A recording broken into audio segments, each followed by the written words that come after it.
Hey everybody, welcome to the Local Edge, a practical resource for local public sector leaders. I'm Mark Grabow, your host with Local Efficiency Solutions. And in every episode, we bring you one proven tool, framework, or lessons from a real-world case study you can use to optimize your organization. And today, we're welcoming in December with episode 2, Streamlining Local Government Operations in 2026, 3 Actionable Steps. With federal funding changes and AI changes on the horizon, we just can't afford inefficiencies. So stick around. By the end, you'll have yourself a playbook to reclaim hours in your week. All right, so let's dive into this week's episode, Get You the Edge. All right, so step 1, audit your low-hanging fruit. We find 80% of waste hiding in plain sight.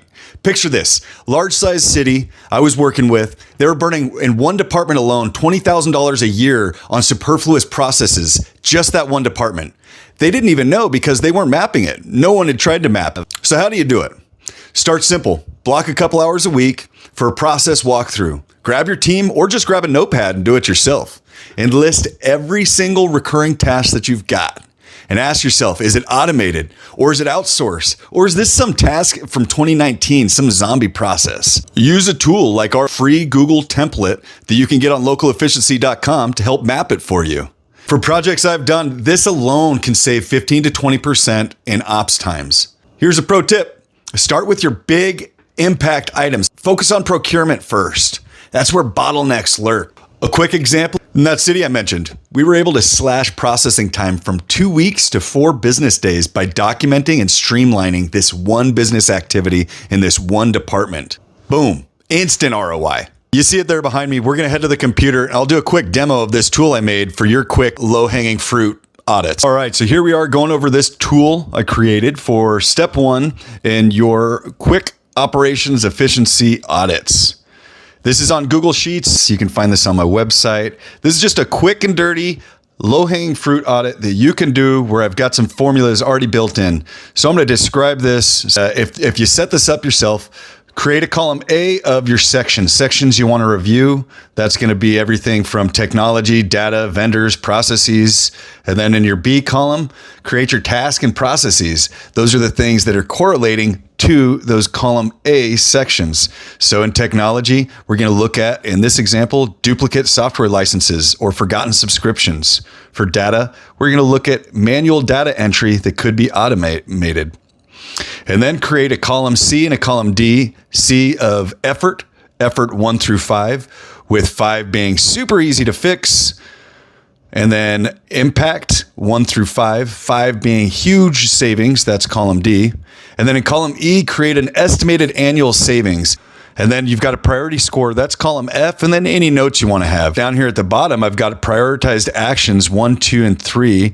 And then I created a formula. You can see this up on the formula bar, where as we enter in our scores for, let's start with technology. Let's give it a 5, going to be easy to fix, 5 going to be huge savings. That'll automatically create a priority score of 25 in column F. And then you'll notice down here in the prioritized action sections, it was auto-populated as the number 1 prioritized action to tackle.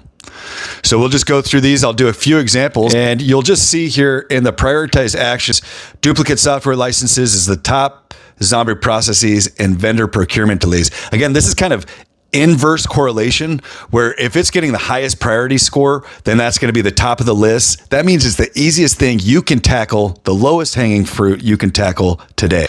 So there it is, your quick and easy low hanging fruit. Formula is already built in, operations efficiency audit checklist. So that's step 1. Now let's build on it. Step 2, leverage data without overkill. We want smart insights, not big brother with your staff members. Public sector data is gold, but most teams are drowning in spreadsheets or they just don't track their data properly. In 2026, get yourself ahead without using fancy consultants for it. So how do you do it? Use your built-in tools you've already paid for. Pull reports from your ERP system, or even use Excel to get pivot tables on one KPI that you can track each month. Take that one KPI per one department and track it. At Local Efficiency, we call this light analytics. You don't have to have your PhD. You don't need to be an expert. You just stay consistent in your checks. Here's an example of this. I was doing a job at a nonprofit and they had loads of data. They just didn't use it. They operated continually from a place of reactive versus proactive. So I created a dashboard to visually display data on supplies and budget, and it allowed real-time resource management by leveraging data they already had but didn't use. And the result, they saved thousands annually in resources now accurately captured. And I got to present my tool at their Los Angeles national headquarters. It was a win-win. So now step 3, foster cross-department wins because silos are a silent killer. Local government thrives on collaboration. Yet we get turf wars. We don't admit it. We don't talk about it, but there are turf wars among departments. And those turf wars eat productivity. With hybrid teams here to stay, 2026 demands a seamless handoff. So how do you do it?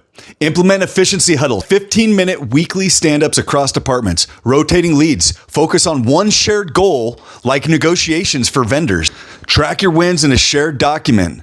This will build momentum. I've seen this boost interdepartment project success firsthand drastically. No budget change needed, just buy-in. Here's an example. I was working on the City of Portland's consolidation inquiry, their first cross-bureau efficiency improvement effort that they'd ever done. And the Parks Department had an app that they built for permits and processing. And the Water Department, they needed some help. So instead of using their own siloed resources for the Water Department to create their own payment and permit processing app, they collaborated with the Parks Department to be able to use their permit and processing app. Created a huge savings and a collaboration between the departments that didn't exist before. Scalable magic. All right, so there you have it. 2026 Ops Efficiency Starter Pack with 3 steps you can do tomorrow to start increasing efficiency on your team. So to recap, audit ruthlessly, employ data-light decisions, and start silo busting tomorrow. Implement one of these this week and watch the efficiencies compound. If you like today's episode and you want to get more information, head to localefficiency.com for a copy of the notes as well as a copy of the tool that we discussed.